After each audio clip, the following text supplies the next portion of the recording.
we'll have this discussion. Discussion? What discussion? This is a discussion combustion. Coming to you from Denver, Colorado, this is Discussion Combustion Podcast with your hosts, Kevin Batstone and Arthur Rawe. Just telling him Denver's kind of not starting to feel like home anymore.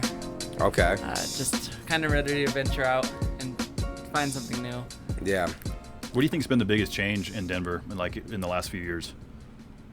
I'd say the community. I feel like it's gotten a lot more variety to it, but at the same time, there's a lot more aggression here than there used to be.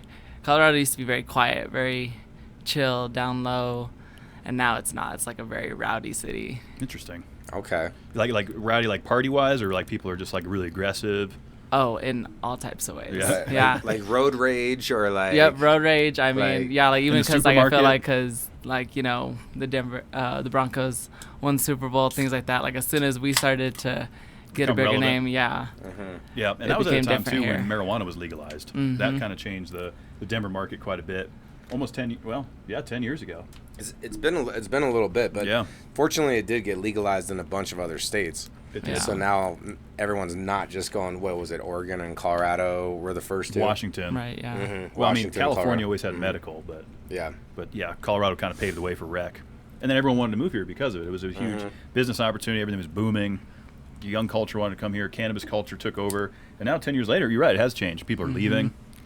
Businesses are leaving. People are trying to relocate. I talk to more people that are like, man, I want to move.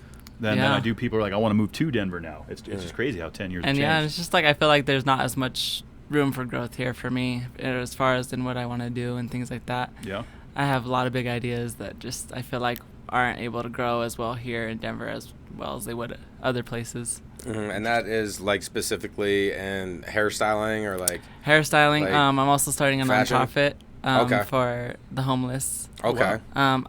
So I originally came up with it when I was in high school, but I never got to do it because of COVID. Mm-hmm. And so I wanted to start doing Denver Day at the Park, get sponsored by Walmart to give out clothes and food, and then find resources for homeless people to find their IDs, social security numbers, all that kind of stuff. That's a good program. Yeah, that's a great program. I mean, Denver would be a good city to kick it off in, but you think that there's some restrictions here that would make it difficult? And I mean, at least that here, I feel like I could, it would be a good starting place, but I just feel like there's a lot of other places that could use it as well where I wouldn't want Denver to be the base for it, maybe. Maybe find a place where the weather's a little better, like San Diego. Yeah. Get that nice beach weather year-round. I do love San Diego. The weather's perfect out there. I don't really love the politics of California, but I do love the weather. I will say, though, like, I'm fortunate, like we were kind of saying with the traveling and stuff, but, like,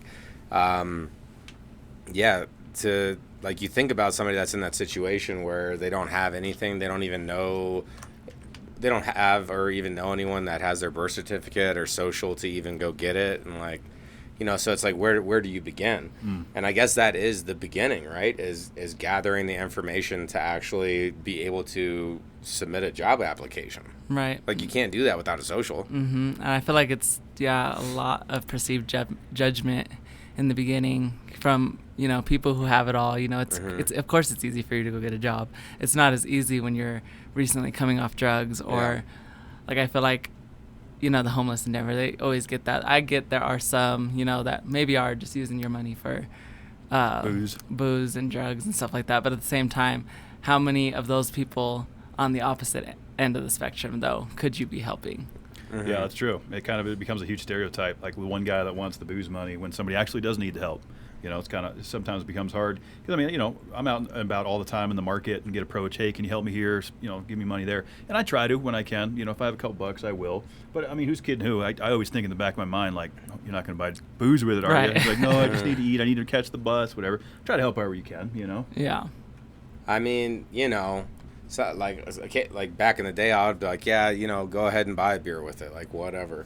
But I was seeing this one quick short video where it was this guy talking about, hey, if you're in a bad situation and, how can you get by with the bare minimum? The things that he did was he got a gym membership so then he could shower, so then at least you're clean. And then the second thing that he did and recommended is that you just go to your local library and, become a member. And then that way you have access to the internet. That way you could print off applications, your resume, You know, you could print off your resume if you need to hand it in, hard copy. So a gym membership is like $40 a month in a lot of places. In the library. A lot of libraries are free to join as a member. Right. So that's also kind of like a good starting point, is what I would say. La biblioteca. Oh, yeah, biblioteca. Isn't that Spanish? That Espanol is. for, Sí. Yes, for sir. library. See. I mean, those are becoming obsolete too, though, I feel like. We were talking about that with, I think it was Lori, about libraries becoming a little bit more obsolete. Okay. I mean, they're still around, I feel like, but, you know, we're obviously a little bit older, and, you know, libraries, when we were growing up, were more, you know, that's where you'd go, you get tutored, you'd go take an encyclopedia. I feel like a lot of the information now is at our fingertips. Yeah. You know? Which is also a negative thing. I mean, I know I'm young and all, but I mean, I still cherish things like that. Do you? Like going to the library. I like I that. feel like there's just a different kind of vibe that goes with it. Everything's a is. little slower, Right. you know? And it makes more sense. I just feel like kind of having everything at your fingertips is a little too easy for everyone. That is true. It's a blessing and a curse. I almost think more of a curse. You know, having all this information Agreed. all the time. Mm-hmm. As I like to joke, I say you can just go to imright.com or trustmebro.org, and all of a sudden, you know, the whole pitch of the room changes. It's interesting. I think that's you know, like I said, a blessing and a curse. There's a lot of good that comes out of it, but recently I haven't been seeing a whole lot of good coming out of it, Art. You know, I haven't done this yet, but one of my friends was saying that I need to go to the library and become a member because they have like programs where you could like join a digital book reading thing for free. So then you get like one free audio book a month or like 2 free a month. It's something like that.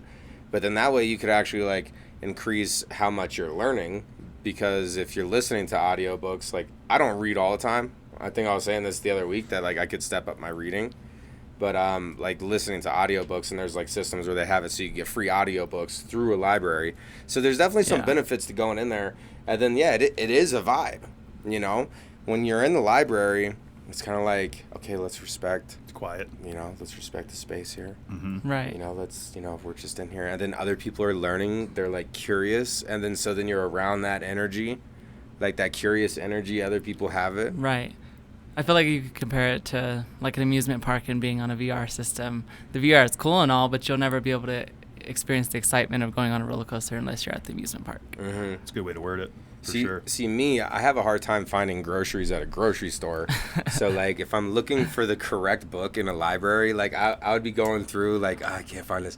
And I would be losing my patience. And you can't get upset in a library, No, you know? it's a safe place. like, if you get, like, you in there stomping your feet in the library, Yeah. that's not a good look. Well, I mean, you know, in the grocery is probably not much better, but what's going on in there? How come you can't find the potatoes and the peanut butter? You know, the thing is that sometimes it's not linear. The way that I search the shelf is not in a linear fashion.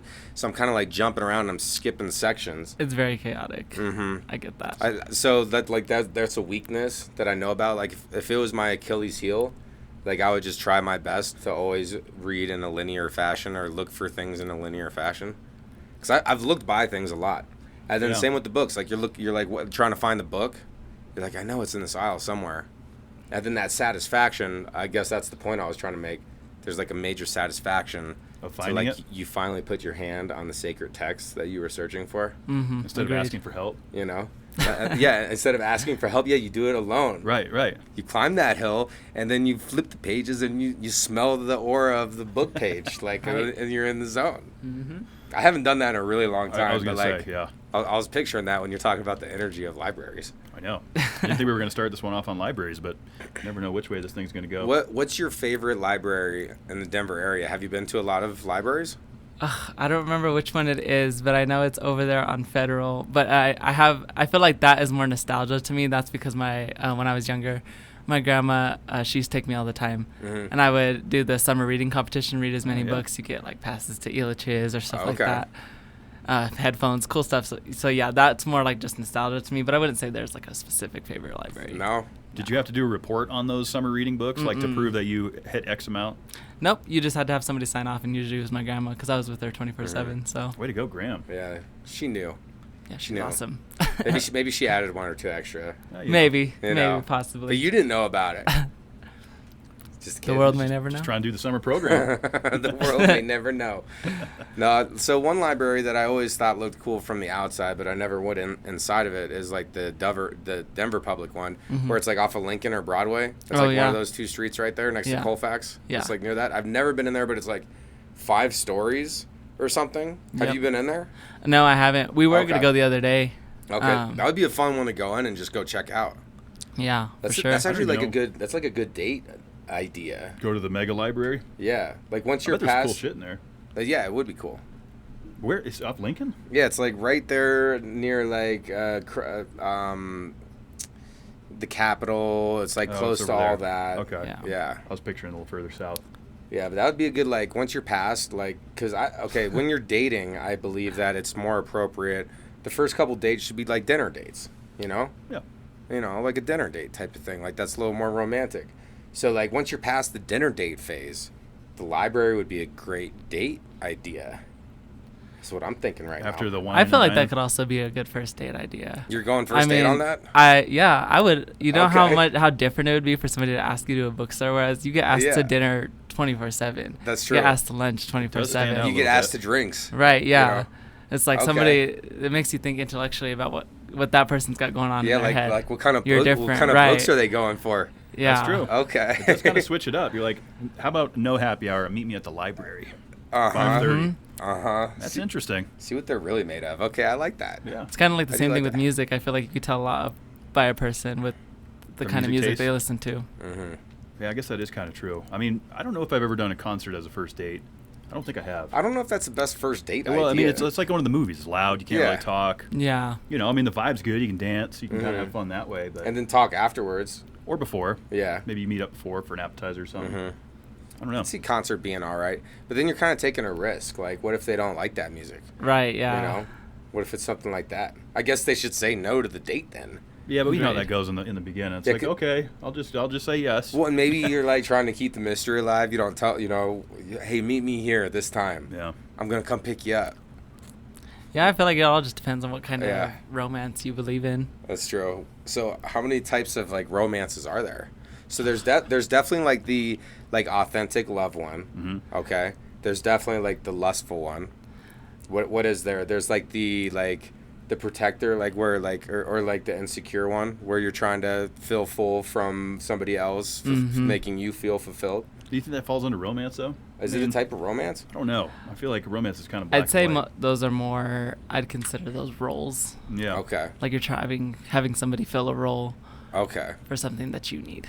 Okay. I wouldn't consider that romance. I'd say if we were talking about romance, there's like the regular old kind of love, and then there's like hopeless romance that you see in the movies. Oh, yeah. Okay. You know, things like that. The hopeless romance. That's definitely contaminated some of the dating scene in modern society.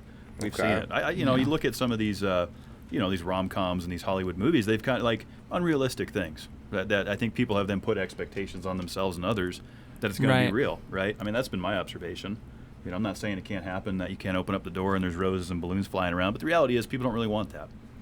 Agreed. I mean, you got people breaking up weddings in these movies. That's what I'm saying. That is not cool etiquette. Like, put it on the line. Chasing the plane down the runway. Yeah. Maybe I'd do it. It depends on Yeah. for the person. Put it on the line before the wedding, unless you know that, I don't know, that's going to seal the deal. You think it's probably happened before, but how many successful weddings do you think have been interrupted and then the bride left the man for the guy? I don't know. Right. I mean, it can't be that high I of feel a like percentage. no, definitely not. I don't think that many. No. I don't think that many. No. But it happens in Probably- the movies. Right. Well, Worth the shop. I That's guess just so. funny. We've That's been just funny. propagandized by movies and TV and music and all that kind of stuff. That's where it's kind of fun to find a little slice of originality. And taking a date to a library, that just might be the answer. Yeah. A little coffee, a little looking at some books. Yeah, something I different. think that'd be fun. Yeah. I think that'd be fun. I don't think my girlfriend listens to these podcasts, so I'm gonna say this. I don't think she does. And We're about to find out if she does. well, no. So I scheduled a date, and I try to keep it mysterious. I'm like, hey, I got a date planned for us. I don't really tell her what we're doing, but you let them know what's where. And I learned this with Kev. Yep. You're like, hey, we're doing this, but so they're somewhat prepared. You tell them what they should wear. It's like it's this type of Yeah. attire, as you would say. But I got roped in on like a Facebook ad or something like that, and it was like the candlelight concerts. Right? Yeah. So you got all these candlelight concerts, and they got a classic rock candlelight concert coming up this Saturday, and I'm going to that. Is that coming up? That's Yeah. actually exciting, though. That's why you're not coming to my place for the race. That's why I'm not coming. That's why I'm not coming over there. Now I see what's going on. I'm going to be Okay. doing the candlelight Hey, concert, 8:30 p.m. You know, it's like, it's going to be fun. Oh, so she doesn't know about it yet. That's why you're saying you hope she doesn't listen to this. I don't think she does. Well, she'd have to get Watch, like she's 10 going to minutes listen in. this one time. Right, she might. She's going to listen to it. She's going to see my face and watch it. Sorry, Yep. it just happens. Could happen. Hey, we got Denver's Playboy in the building. We do got Denver's Playboy now. Is that Is that self-coined? yeah, or, is that self-coined, or did somebody give you that? So actually, no, it's not self-coined. Okay. better. Okay, see, that's respect then. Yeah. How do I mean, you don't have to get too much into I it. think I didn't start going out to the gay clubs in Denver until I think it was either 19 or 20. Okay. And once I went, I fell in love with it because it was so different from what I was used to. Because don't get me wrong, I loved like the straight clubs and stuff. Like I'm a hip hop lover at the end of the day, so I loved nice. like straight clubs for that type of thing, like for hip hop. But like the energy and the way that I felt like I could be myself in a gay club was unmatched. So I was going every week. I was meeting new people. I'm a social butterfly. Put me in a room with a bunch of randoms. I will tell you all their names by the end of it. Okay, you remember names too then. Depends. It depends on the night. Yeah. Usually, I think most people can remember faces, but like you really have to like do a little bit more extra brain work. To put the name. Yeah, to remember a Yeah. name. But I'll always remember the infamous Denver's favorite Playboy. So how did that come about? How did this come about? So was it just hitting at the clubs? I just became a hot commodity, everybody. And then I ended up meeting one of my best friends there, and he originally had a crush on me, and that's Okay. how. So he was like, you're the finest guy I've ever seen. And I was like, oh, thanks, cool, whatever. But I didn't see him like that. So he was like, oh, well, you're a player. He was like, you just want attention. That's all you want. And I was like, that's not true. I was like, I talk to everybody. It's not ever in like it's just like either I vibe with you in that way or I don't. And so that was just my thing. And so he was like, oh, well, I'm going to call you Playboy. And ever since then, it just stuck. And there was even people that I wouldn't know who would come up to me who had heard about me. Yeah. I don't know how. And they would just be like, you're Playboy, right? And I was like, yeah. And you got like the Playboy earring going on Oh, right now yeah. too? Mm-hmm. Okay, I see. I like the whole right ear, how that's completely done too. That's pretty fresh. Yeah. Yeah, I got just the one cartilage. I had this when I was like 17. Did yours bleed a lot? A little bit. And then I didn't wear it for like, I don't know, like a good 7 years or something. And then I got out of my toxic relationships. I got out of my drug abuse. And then I was like, dude, I got to get my flavor back. And so I put it back in, and then it did bleed when I was like sleeping in it because it had been so long since I moved Right. that Reopen. around. Yeah. So it bled for a little bit right there, but I will always remember that once I saw that on your profile, Denver's favorite Playboy, I was like, oh, dog, we got to get Denver's favorite Playboy I know, up I in remember here. Art telling me, he's like, he's coming on in a couple weeks. I'm like, Yeah, all right, let's I do was it. excited. I was getting excited for it. Yeah, it's good. Yeah, like I said, I don't know. I'm just a hot commodity. Hey, well, now you're on DCPC, Yep. Discussion Combustion, and you are also have an entrepreneurial mindset, right? So, Yes, so you're sir. doing a couple things. Why don't you tell us about some of your business ventures? Like, I know you were talking about the nonprofit earlier, but you got other things in the works. So I am in school for cosmetology. Okay. I'm currently finishing that off here soon. The end goal is to open my own salon. I don't know if that will be in Denver by the time I do it or if that will be somewhere else, but that is the main goal. Because eventually I want to travel and do celebrity hair, stuff like that. Okay. I had met, I don't know if you guys have ever watched the show Baddies. If not, it's a very trending show. It's on an app Baddies? called Zeus Network. Yeah. No, I don't think so. Have you guys ever heard of Bad Girls Club? I've probably heard about it. I hosted a Bad Girls Club one time. Really? I'm fucking around. I was gonna say I'm crazy. You're still here. That's Yeah. just funny. No, But basically, reality TV. Okay. Okay. Cool. Okay. Met one of the girls from there at the Aurora Mall, actually. All right. And she had told me that had I just tagged myself in her post, I could have done her hair that day for that meet and greet. So that just kind of like put a spark in me. I was like, I just need to put myself out there more. Mm-hmm. And in January, I will be on one of the 3 main stages at a hair show in Miami. It's a hair convention show. Okay. For Latin hairstylists. That's awesome. What's your Latin heritage? I'd just say more Hispanic, honestly. Okay. Yeah, because Like, my what- dad's what- side of the family What is was more. Hispanic then? Like, isn't that like? I'd say more Spaniard than like Okay. not Mexican, not from Mexico, more Okay. Spaniard. Okay. Spanish. Yeah. Yeah. Because it's like even in America, like with all the different like type of cultures that are within America, just alone in North America, and the USA, I should say, but like because you have the Southern cultures, the North, like there's all the different type of cultures, and I recently was like learning more about all the Hispanic cultures, and even how like Spanish, Espanol is spoken differently depending on which country speaks it, and so there's like all these different things. So that's why I asked, because I was just kind of curious. I've been learning more about that. Yeah, it's crazy. It's all different kinds, and the crazy thing about me is I'm the oddball out. I don't speak a lick of Spanish. No? Really? My grandma does, but she never decided to teach us. So. Yeah. Yeah. No habla español, huh? Mm-hmm. Yeah, I've only been learning for a little bit. You've been doing pretty good, I think. Yeah, almost a year I've been studying.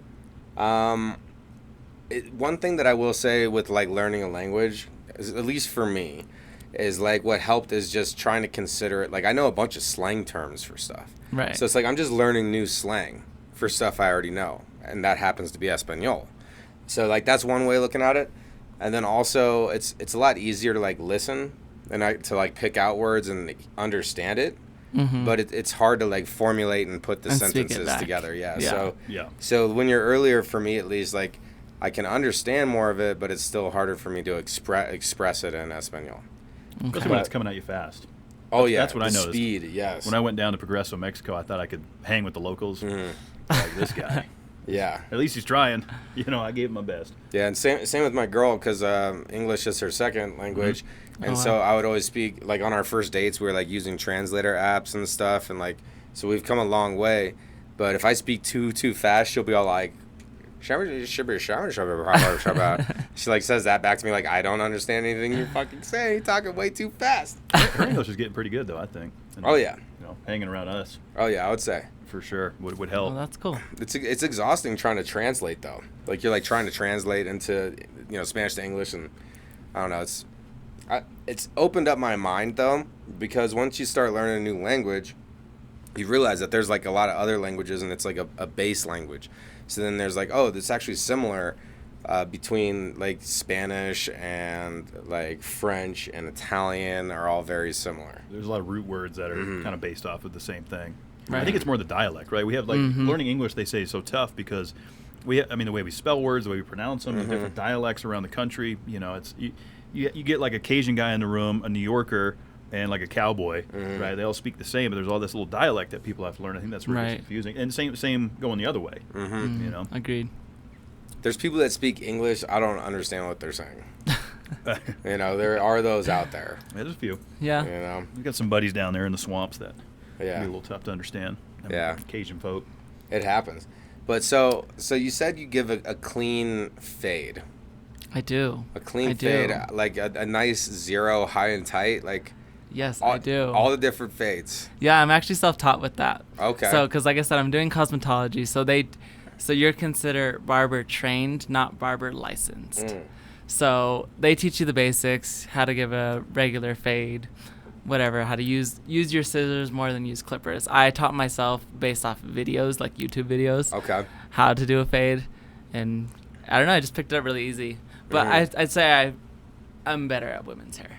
Okay. That's my thing. That's Okay. That's where I tap into my creativity. See, I can respect that. Like, you're like, I know a little bit about that, but that's not where I want to focus my energy. Oh yeah. Yeah, I respect that. That's kind of, my barber, I've been going to her for 8 years, and she only does men's hair. She knows how to do women's hair, but kind of like you're saying, she's like, I just kind of want to work on the guys' hair. So it's finding that niche, I guess, within the cosmetology world. Right, yeah. And so it's just, women is where the money's at Yeah. in that industry, It is. So. Women pay more for like soap. They like, and it's like usually less. Like there's like, okay, there's a lot of stuff that I consider satire on the internet and in the world that Most. I just don't believe it to be true. but there is like kind of this like woman tax, right? Like where like their razors are almost more expensive, but then they're not as good as like the Gillette, and then the girl like goes and just gets Gillette anyway. Like the men's razor, you know, and like men's deodorant, all this other stuff. Like I've seen women do this often. Irish and, Spring. Like, yeah, like comparing prices to this stuff. Like, yeah, it's a huge market. You know, health and beauty commodity is huge, right? Oh, I mean, yeah, like everyone's definitely. coming out with a new product. It's free of this. There's no allergens in that. Like, there's just a market for it, and we're constantly being sold it. I feel like on social media. Oh, definitely. The fact that we're talking about it now, when I go scroll later, it's going to be all like, you know, Manscaped products and Mando and all this shit. it's gonna pop up. Right. Yep. I mean, I feel like that's probably where social media is kind of the best. It's the best marketing place, and when you're marketing yourself, it's the best tool. Do you feel It like really it's is. been good for you to Definitely. recruit your business? Oh, definitely. More than anything I else? feel like I've gotten so many clients just from Instagram. Wow. I have random people who would just hit me up. I don't know how they found me at all. I don't, boost my posts or anything, and they just they'll hit me up like, "Hey, wanted to know if you could do this and this," and I'm like, "Yeah, of course." Nice. That's interesting. Without any self-promotion, they come Yeah. to you. I don't know. For a while I was in COVID, I was in my influencer era, trying to be, influencer / hairstylist. So I feel like it just kind of works for me. Now- like I have my main page that's very, centered towards me and being a public figure in my city type thing. And then my hair page, which I just, feed off of that. So Now, when you're an influencer, do you share the bad times too? Like, is that part of it, or is that like not good to do? I feel like it is, because it makes you more relatable. And that's one thing I will always say about myself. I don't know, you can call me sensitive, call me whatever you want to call it.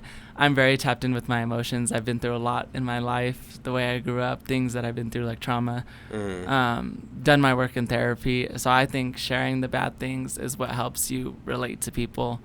Yes, I agree. I agree with that. But then I've heard like that some people will be like, yeah, like if you have a product like a deal, then they don't want that type of.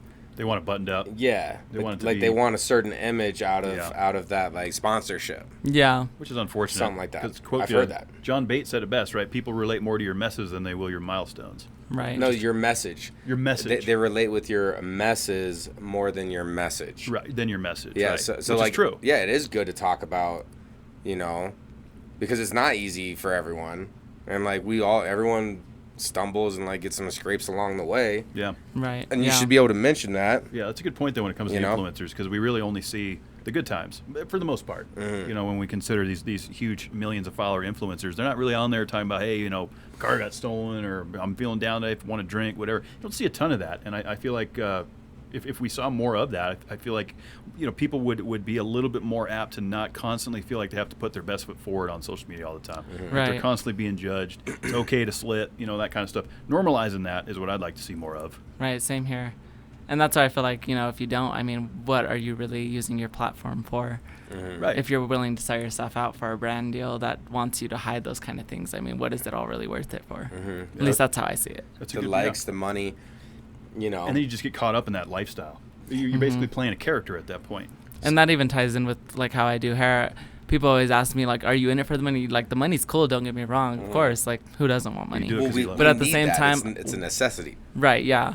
But at the same time, I've always told this people from day one that the reason I want to do hair is because I want people to see that, as well as I'm doing your outer beauty and helping you fix that, there's also something in you that is beautiful too. You didn't come in here to get beautiful. You were beautiful before. We're just enhancing your looks. Yes, and That's a like good way to look at to it. get paid to do something that you love, that's a dream.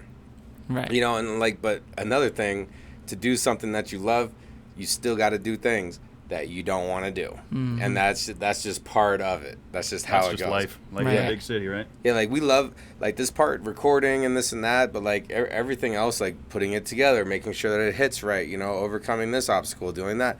Like there's a lot that goes behind any project, whether if it's like, for beauty or for like this type of production that we're doing here. Like there's always a lot behind the scenes that people don't see with the finished product. Like, Right, and like, that I feel like that just comes down to like how bad you really want something. That's true, and just sticking with it and not letting outside, because there's always gonna be noise. People are always gonna hate your haters. They're always gonna be lined up. Someone's gonna have something negative to say. But are you going to let that get you off the mission? I think that's the biggest thing. A lot of people struggle with that. Reading comments, getting negative feedback, things like that can really derail someone's motivation. Right. You see a ton of for that. sure. Mm-hmm. So ignore the noise, I guess, as Tom Brady used to say, and just go out and get it done. Right. Easier said than done. And the better you'll feel, honestly. It's just, like you said, there's always going to be somebody who has something negative to say. It's always going to be tit for tat, or who's doing this. There will always somebody be out there who you believe is better than you. Sure. But doesn't mean that you can't reach full potential. It's Yeah. just you have to work hard enough at it. Yep. It is too true. And it's like, everyone has their own route. So I guess that's like one of the important things that will help you free yourself is like you stop comparing your life to others. And like it's cool to have like a milestone, like what you're kind of talking about, have somebody to look up to, somebody that like motivates you. That's okay. But like to be like comparing, oh, they got this and I don't, like, and it's such a fine line from me being motivated by someone's actions to being like, oh man, they got things that I don't got. I don't have that. Right. Like that's so easy to like get it twisted. So you really got to be careful when you're like, working on yourself, which we all need to do. Like honestly, either you're working on yourself and doing something, or you're like basically fucking off and Right. like letting life happen. Like Right. it's one or the other kind of Checking the boxes. Yeah. Yeah. And even I would even Bunch of say that tightrops. maybe my goal isn't my inspiration. I'd say my inspiration is based off of the people that came before me. Mm-hmm. For as much as I've been through, my family is my everything. My mom has worked so hard to, be the strong, important woman that she is. And, I couldn't thank her enough. Mm-hmm. She's taught me things that nobody else could. And the same goes for my dad. I want to be able to give him a lifestyle that he's never got because of things that derailed him, or people told him that he wasn't good enough. And same thing with my mom, things that made her feel like she wasn't where she needed to be, or things like that. I don't want the people around me to feel like that. I want everybody around me in my circle to move up. Mm-hmm. Like things can get better. I love that. Do you feel like you're kind of carrying the torch now? Like it's on you to carry this load and drive it home for the fam? I wouldn't call it a load, but yeah, definitely. Mm-hmm. Fair. So I'm excited. That's good. That's good. I mean, that kind of, it's important to like recognize it. And then sometimes when you're like in the mix, making shit happen, like that becomes the norm. And through doing things habitually, like, it kind of can lose its magnificence in a certain sense because you're becoming so used to it. Right. So like, it's good to remind yourself. Like sometimes I'll think about like if I feel dull where I'm at now, I'm just like, dude, look, remember how dull you were like 5 years ago when you were all mixed up, cars repoed and all that bad stuff. I'm Right. like, actually today's a pretty good day, and I'm just not appreciative for some reason right now. Right. I don't know. I feel like that comes from expectations. Everybody expects good days to be great days. And you can't have great days every day. That's just unrealistic. That is true. Yeah. But every step forward is growth. And if you can't acknowledge that, I mean, no matter how far you go, you're bound to go back into the past and be like, well, I'm not where I thought I would want to be. But are you where you were? No. Yeah, I agree with that. Yeah, it's a powerful mindset. Do you feel like people come to you for like positive advice? Do you have like that toxic positivity we were talking about last week? Yeah, definitely. I feel like I do. It's a blessing and a curse. Yeah. Because with the way I grew up, I was kind of given the golden child type of role in my family. Do you have siblings? Everything was on me. Yes, I'm the middle child. I have a younger Okay. brother and an older brother. Okay. Yeah. And so with that, having that golden child, I was always expected to do right, Not because it was the right thing almost. It was more just like, we need you to be the one that, changes things. And so whereas I appreciated that, also didn't feel good. And so I feel like for a while there, I did base a circle of my friends where people who were kind of emotional vampires who needed someone to feed off of. And that person would be me. And so I let it go on for so long because I used to be a people pleaser and I was a yes man to everything. I never said no. I never held my boundaries. Doesn't it feel good to like give like you're not being disrespectful, but you just give like a good firm The power of no. No, not Yeah. this time. Surprisingly, I've only been doing that for about a year. Okay. But I'm very proud of how far I've came. Feels good, doesn't it? Yeah, I've got rid of so many people. I've been telling everybody that I talked to recently, I feel like I'm kind of in my soft boy era. Okay, where I want to be soft boy era. Like just kind of out the mix for a little bit. Yeah. I'm just in my grind, not focused on anything. That's like even the party life. That's not me anymore. That's all I just a big don't. distraction. Right. It's all noise. Like I just feel things changing for me. Yeah. And it's like weird, because I'm so used to one thing that now it's like I feel like I'm entering a new phase in life. That cycle's ending. The cycle's ending. And so like, I know you know this, Kev, because I've beat you to death with this info. He read the book too, but The Power of Now, it explains that, as a human, we have our conscious, and then with that comes like an ego. And like our ego, we got to look at like it's like a third party in our head. Right. And our ego wants to identify as something. Like, who are we? What are we? What's my ego? Why?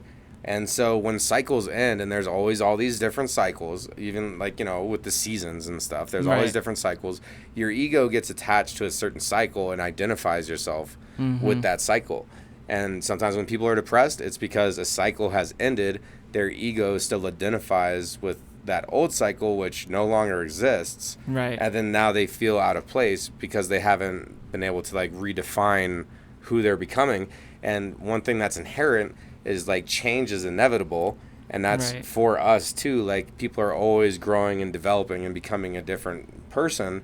So like that's like my little thing on ego, like a little tidbit of information I learned in a book that was really useful, because then, if I feel stuck on something, I'm like, what am I feeling attached to that like is no longer around? Like maybe it's an ex, maybe it's like an old hobby, something.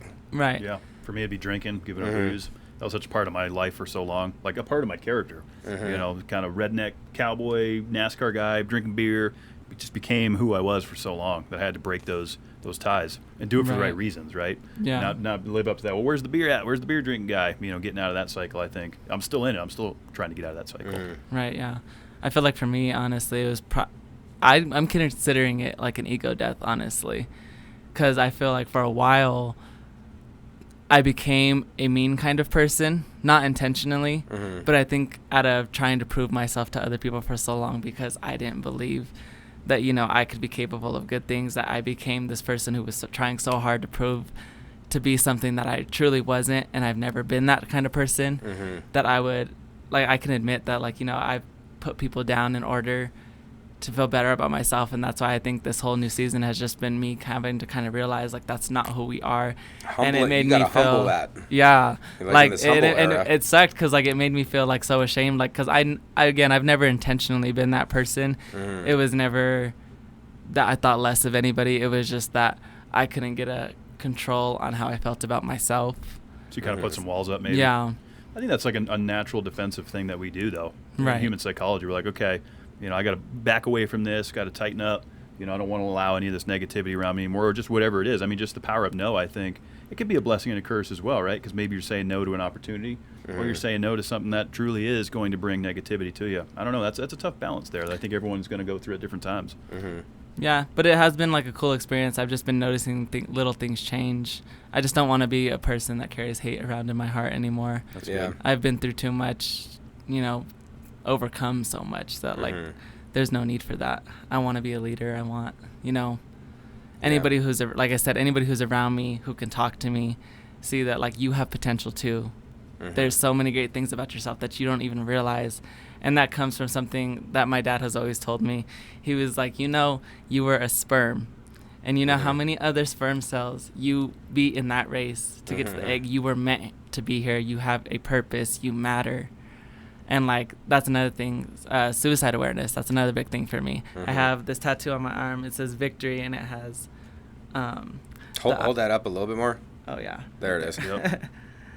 Yeah, and me and my dad both got it because we both suffered with self-harm and things like that. So and I got it right there where I used to do it because I just wanted to claim that over my life, that I wasn't going to fall short to that anymore. That's, again, not who I am. I overcame that. That is something that I won. I battled, and I won the fight. Yeah, and it's it's one of those things too, like regardless of what kind of self-harm you're doing to yourself, it could be eating bad, not having a good health, like getting in toxic relationships, substance abuse, the list goes on.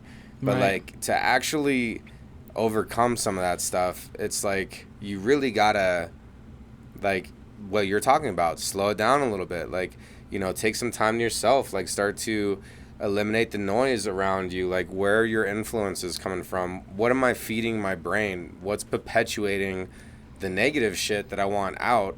And by recognizing that, you can see potential good things to let in, right? And then it's interesting because like if you're used to going out and partying or something and you're always out and there's like that thrill, like what are we doing this weekend, and then all of a sudden you're just chilling for like 3 months, you're like, I'm not doing anything on these weekends, right? Like you kind of go into this like recluse mood.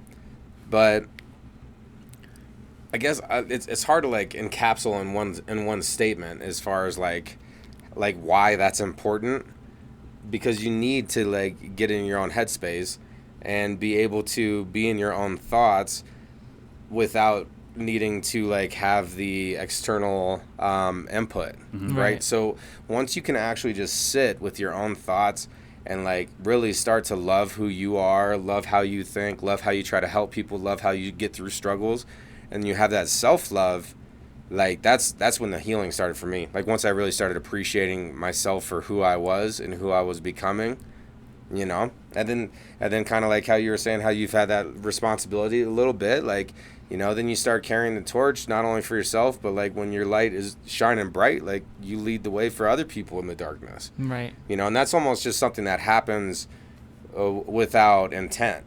Like that's just something that happens when you're doing that self-work, Right, it's just natural. And some people don't get there, I mean, I would say until my late 20s, early 30s before I wanted to start tightening up, and taking a look at what I was doing, self-destructing, I was full of hate, just angry a lot of the time.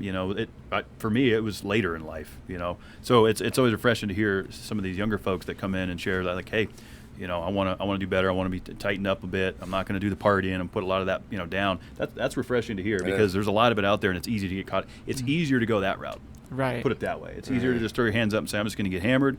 I'm just going to check the boxes. This is good enough. Right. This is good enough. I mean, that's where a lot of people end up falling, unfortunately. And hey, if that's good for you, great. But, we got to have some leaders out there. Yeah, definitely. Got to have some of that, that alpha energy. It is. That leader mentality. Yeah, for sure. You got to lead the pack by just doing it. And like not talking about shit too much. Just do it. But like that's one thing too that like I've kind of learned, because I always used to be like, oh, I'm doing this, I'm doing that, and I got all these goals, and like flash in the pan, none of that shit happened. What's that make me look like? Somebody who can't commit. Right. Someone who just talks big, doesn't do shit. So like when you really kind of get dialed into like your focus mode, it's almost like you don't need to tell anybody, because first of all, you're good in your own thoughts. Like you appreciate yourself. Right. You got that self-love. You're not fishing for attaboys. Yeah, you don't need the compliments. Right. And then you just get after it. And even, I mean, I think back to what you said, how most younger people just throw in the towel and they're like, oh yeah, I feel like a lot of that comes from a victim mentality, Like, whereas I do, like I said, I am a sensitive person. I can tap into my emotions. I don't believe that everything should be a reason on why you can't do something. Because just as much as there's a reason on why you can't, there is a reason on why you should. So you have more like of a solution-based mindset. Every season, there should be a reason, I feel like. Yeah. That's good. That's a solution-based mindset rather than an excuse. Right. Because there's always excuses. Everything's an excuse. Oh, it was a hard day. Lost my job. Bad relationship. There's always excuses, right? And the easiest thing to do is just throw in the towel. I've been there. It's easy. Poor me, poor my. It's tough for me. I'm just going to get drunk tonight and just feel sorry for myself and be mad at the world. Yep. Been there. Exactly. I see it. A lot of people are stuck there. And it's unfortunate because everyone has so many great potentials and they're just not unlocking their potential. So hopefully we can add a slice of that here at this podcast. One of our missions is just to normalize it, bring some attention to it, and have people share experiences as to why it's benefited their life and lifted them up into a positive light. Right. I need more of it. I agree. It's important. Like you said with being the leader, I feel like that's even more of a reason, because you've been through something. There is a reason for you to, like you said, be a leader, help somebody else out, give out the helping hand. Oh, yeah. You know exactly what it feels like to go through that. So then why would you stay stuck in that same hole instead of trying to do what you can, even if it's something minimal, to help somebody else, maybe in a future generation, get out of that. That's true. And being brutally honest with myself and others has also been like a key that unlocked a door that is like a beautiful existence. Sure. Because like, first of all, I don't have to remember many things that I say because like it's all the same shit. I'm being honest.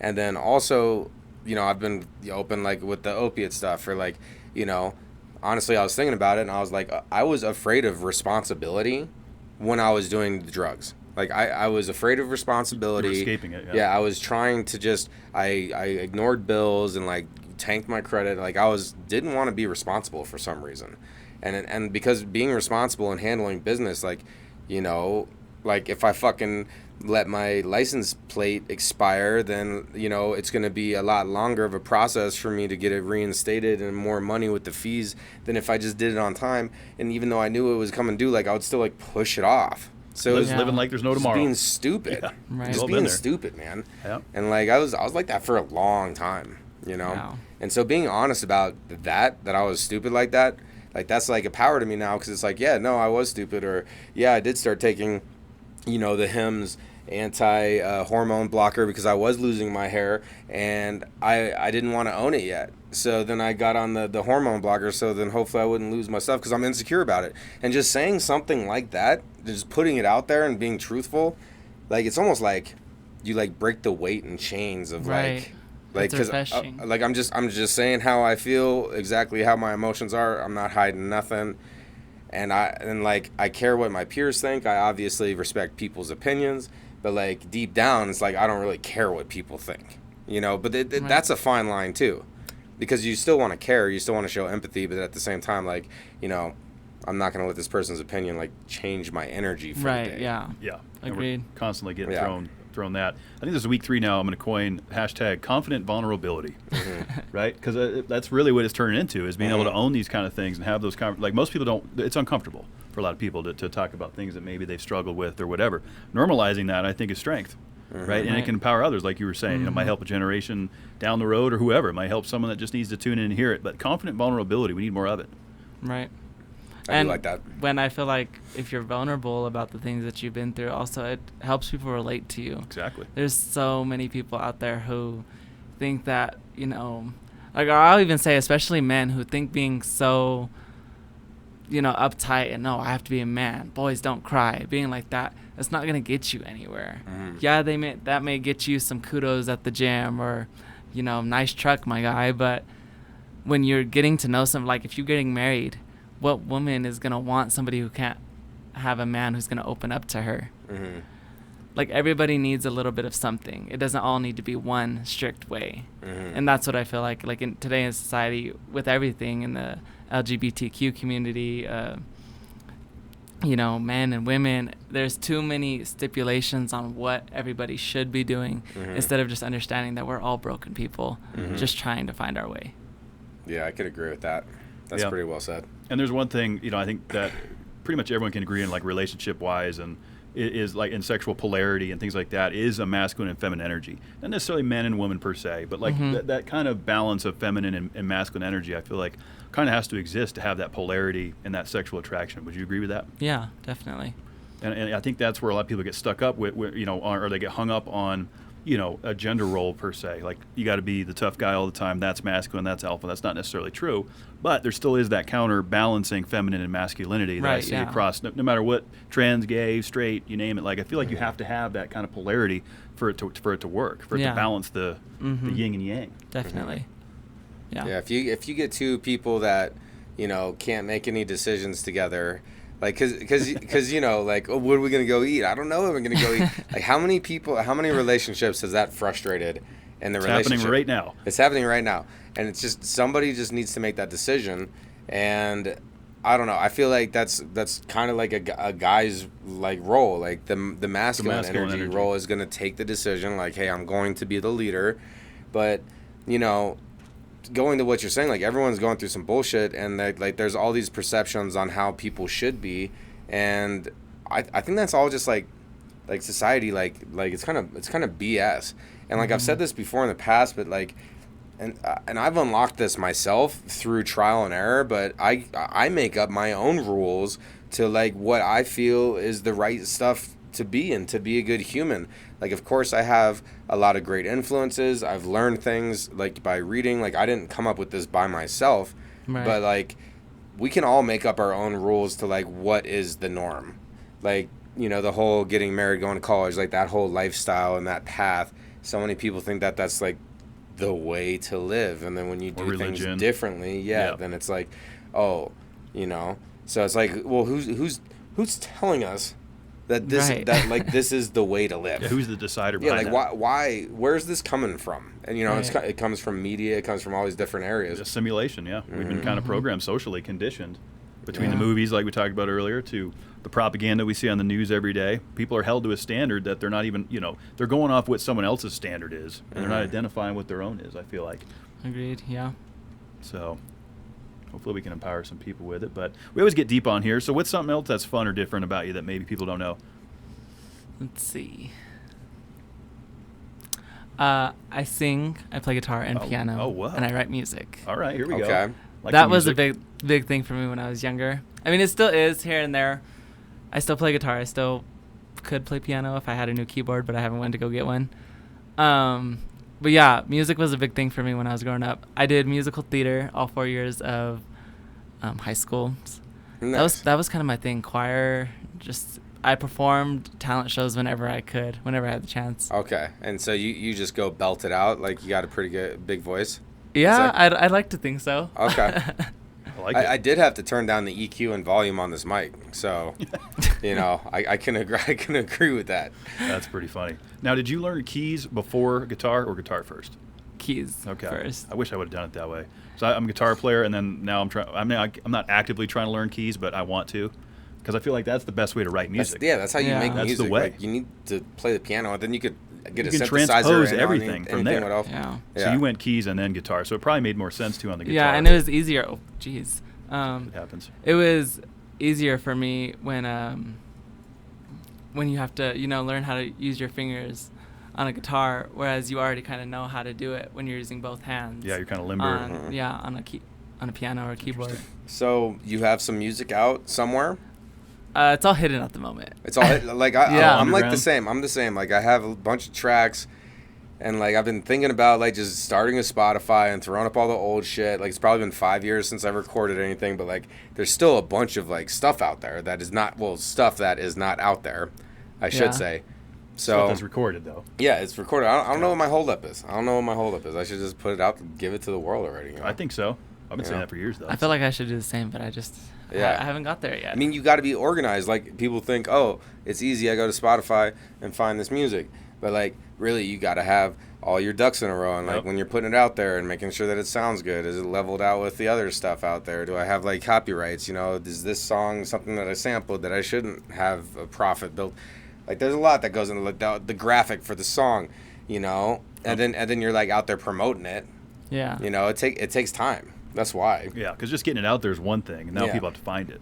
Because I mean, there's billions of songs on Spotify. Oh yeah, tons. Same with the podcast. Like it's such a saturated market. We've been in it 5.5 years now, and it's still a battle to find new listeners. Just because we've been around and we have X amount of episodes doesn't mean people are just going to go, oh yeah, listen to that. That is one thing I will say. I've seen so many people who have come up with their music and gotten huge. Like it may not be huge as like what everybody normalizes, like Cardi B, Drake, all that. Not as big as that, but they've gained a lot of streamers and fans from just things like TikTok. It's true. You never know who's listening. I feel like that's probably true. The best thing about social media. True. That's the best approach for sure. Doesn't matter one person or millions listening. One person can change the game for sure. Right. How do you feel about TikTok? Do you think it's I have mixed feelings about TikTok. I'm not on it, so I have no affiliation with it. I feel like it's a good marketing app. I will say that. Like I said, because you got to think you're flooded with videos. People are just scrolling every 2 seconds. As long as your stuff is good enough, I mean, as long as I'd say at least 5 people watch it, you're bound to get some attention. Yeah. I'm curious to see what's going to happen with this ban because it looks like it's going to go through. Really? So the conditions were that they had to sell it. I think Bitmite or something is the company that owns it. They had to sell it by the end of this year, by 12/31. So they still have time. If they don't, it's banned in America come January. And I'm just curious to see what that's going to do to people, right? Because, I mean, TikTok is just a part of everything. People are sending me videos all the time. People are constantly scrolling it in the elevator. Like, what's going to happen if that goes away? Right. I think people are going to go crazy, honestly. That's what I'm thinking. It's become such a big thing. You take that away even, from them. Like Instagram, because, I mean, Instagram, Facebook, they have reels and stuff, but it will never just get as much and you traction can't make as the TikTok money over did. there, I've learned. Yeah. I've learned. Yep. The money comes from TikTok. That's where those guys are Right. banking. Instagram Reels, Like you could have 3-4 creator million accounts. followers. Yeah. They're only making pennies on the dollar. Yeah. Mm-hmm. I mean, we've had people legit that we talk to about, like, you know, because we're creators. We Right. talk to creators. Like, we brainstorm on this. And so, like, and also beyond that, like, I feel like the Reels and the shit that comes up in my Facebook feed, It's trash. yeah, way worse than the TikTok stuff. Interesting. And look, I get it. Like, it's all propaganda. And like Facebook, Instagram, that's United States propaganda everywhere else in the world. And we just happen to be getting some Chinese propaganda, and they're all upset about it. But like, the thing about it is, like, I feel like the propaganda that I'm getting from the TikTok Chinese app is not as bad as what I'm seeing on Facebook, or like, as it's not as meaningless. But I'm also trying to intentionally, like, input into that algorithm, and I do on Right. Facebook though too. But that's been one thing that I like was kind of thinking about over the last week, is it's just like, why are the United States apps sending me stupider, more like stuff that really is meaningless compared to like the TikTok is Right. giving me more substance. Yeah. So that was a little like, I'm like, what's going on with that? You know, here's food for thought. Okay. Have you ever thought about the school system? Have you ever noticed that the school system is the same as the jail system? Okay. You go to class when there's a bell. You stay in there. You're not allowed to leave. You eat when we tell you you're going to eat. You go back. You go, you know, you finish all the way through. You get your finish your recess. time. Right, yeah. You know. It's crazy how conditioned we are to certain things. That is a good point. And the food is probably amongst the same system as well. Uh-huh. Who's kidding who? School food's no good. Yeah. At least it wasn't when I went. I don't think it ever has been, yeah. I don't know. I never had city food, though. I was a kind of small town boy. Yeah. So we'd get, like, you know, occasional peach cobbler and stuff like that. But it was still school food. It wasn't that good. Yeah. You know, the bagged milk. Remember the bagged milk? Stick it in there. So then why do you bring up the similarities for that? Where are you going with that? It's just like when you talk about why is TikTok become such a big thing, I feel like that's probably why, because Instagram, Facebook, more Americanized companies, it's very one-trick pony, you know, or I'd say two-trick pony, actually. You're either on this side or this side. Whereas TikTok, you don't really got too much of that. I mean, unless people are intentionally, you know, putting their opinions on certain thing and making certain videos. You know, at least TikTok, you have a certain type of people, especially the newer generation, they're all over TikTok, where I feel like in that sense, they allow people's opinion more, whereas older generations who use Instagram and Facebook and things like that are very more one-sided. That's so interesting. Like the older generations are using. I remember when Facebook was brand new. 2008. Yeah. Like when it became Maybe to the that's public. why. And then like MySpace, like just MySpace. disappeared. Yeah, we're dating know? ourselves a bit. But yeah, I had a MySpace. Yeah, that's okay. Yeah. I mean, we I made thought it. I thought it was cool when I had MySpace. I thought it was cool too. You had your intro You could have like music. you could have a profile song. I think mine was like, I don't remember, Finger 11 maybe. Yeah. But like, look, you know, here's the thing, and like, why people get so upset that China's spying on us? Like, they already get balloons flying out over here and stuff, like, you know, and then but we're spying everywhere else. Well, we with know like what Facebook and Starlink. Like, we're not spying on the other whole world. They might try to You sell it know? off that way, but the reality is people are making a lot of money on TikTok. As I mean, guys are making $2-3 grand a week just by making cooking videos and simple things, and a lot of this, you know, is just pocket money. You know, the government wants a piece of it. I think that's ultimately it's what the tax. it's the taxing of it, It's and there's always really about no the way to do taxes. it because it's a free market, so to speak. It's a Chinese company, so America can't get their hands on any sort of tax revenue from it. That would be the motivation. I Makes didn't think about sense. that. Or have you even seen the craziness that there's people who just do AI lives? They pretend they're AI characters, and you get gifted, Oh, and Yeah, it's like the and girl. there's she's a like, girl, Really? And there's a girl who is yeah, they like make these a noises. and millionaire shit. off It's of getting that. scary out Yeah. there. And they like they got like like when you're selecting your character, like where they're like kind of like just doing this one motion, Just looking like an NPC. like this is like there's still emotion. Yeah. Interesting. I mean, there's a And lot of people make bank. there's a lot off of that, interesting off- things on the internet. Off TikTok lives. you know? The AI has created a lot of. I mean, apparently, it's created a market for people to pretend they are AI. Yeah. Like, where does this thing end? Yeah. I don't know if It's there crazy. is no here. end. It's here. AI is here. I don't know, Skynet is understand it. active. Cyberdyne Systems. It's I mean- happening. I mean, look, when I was growing up, like I'm living in the future now. Like the only thing that isn't around is like the flying cars. They're coming. You know, Believe you, it's Elon prob- Musk is working on it. Well, dude, you can't regulate like the traffic and stuff. Like, how are they gonna do that? Like, they almost have to control the AI, like the flying cars with AI, so then they only can fly on like certain flight paths at heights and stuff to like make it so people aren't crashing. Scary. I mean, you know, we'll just go on a rant here, but where are all the places that people can check you out, check out your hairstyling, support you? Where can they find you? You can find me on my main page for anything, that's more fashion influence based. On Instagram, it's the Cristian Aaron. And for my hair page, anything regarding like my Miami hair show and things like that coming up, it's Instagram. And it's the Christian Styles, just plain and simple. Christian with no H. Okay. Christian, CR. no H. Okay. And we'll include that in the show notes down below for the viewers and listeners. Scroll down, get in touch. We'll make it real easy, of course. Sounds cool with me. And before we get you out of here, we got to ask the golden question. The question we ask every guest that comes on the program, 271 episodes strong now. If you could offer one piece of advice that when humanity hears this tomorrow morning, they'll be better off hearing this slice of advice, what would that be? Keep going. The best is yet to come. Yeah. I like it. That's so true. It's good. Yeah, because you want to quit, right? Right. But you gotta keep going. Keep When going. it gets hard.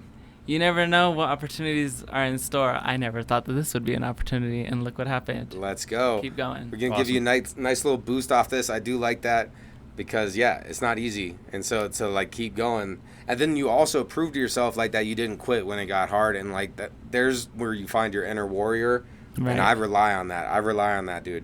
But such a pleasure having you in here. Yep. Thank you for having me, guys. Excellent conversationalist. Love your energy. Love what you're doing. Your transparency.